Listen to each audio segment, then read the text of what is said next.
So one thing ought to be made clear, because I followed the American public debate intensely, and we made clear throughout that we are not dragging America into a war, and we are leaving it to the decision of the head of, the President of the United States and his team, because it had to do with America's national security interest, period.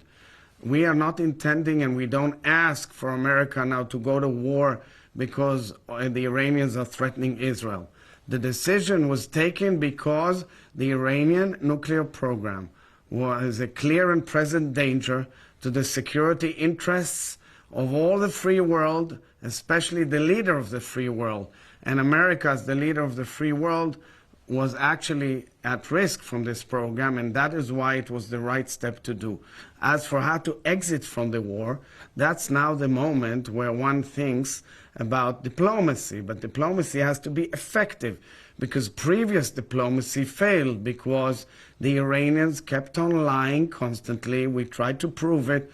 It was actually previous American leaders who exposed the fact that Iran was trying to hide a lot of its clandestine military operations and missile development and nuclear program, and therefore diplomacy has to be nuts and bolts and very clear so that Iran cannot have nuclear weapons.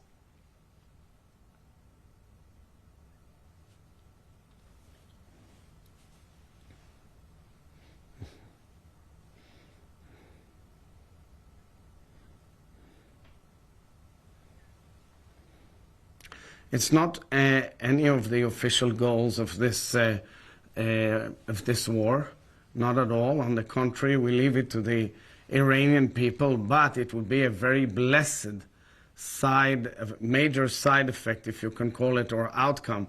After all, this regime is a very oppressive regime. It's a very dangerous regime. It spreads havoc and hate for decades, building terror machines and terror cells all over the world, operating through terror all over the world, not accommodating the real need of the universe, of the family of nations, to move on.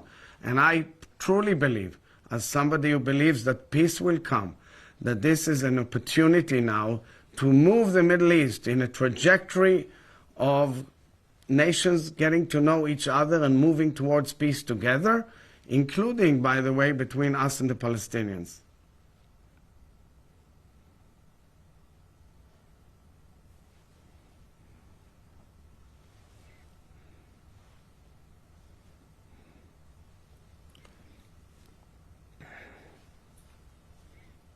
So all I can say is that I know that there was a very close and intimate dialogue between the President and the Prime Minister. The President said it publicly overnight. I think it was a very important dialogue, and I congratulate both of them. I do not know the exact details, but all I know is that actually this cooperation can lead to further benefits, meaning we have to make sure that Iran cannot develop nuclear weapons and cannot develop missile programs that reaches London. And you ask yourself, why London? Or why a small tribe in Yemen? The Houthis, 50,000 people in all, have ballistic missiles and cruise missiles. And how can they block the main arteries of international trade? These are the questions of the day, and that's why this achievement is so substantial and so important.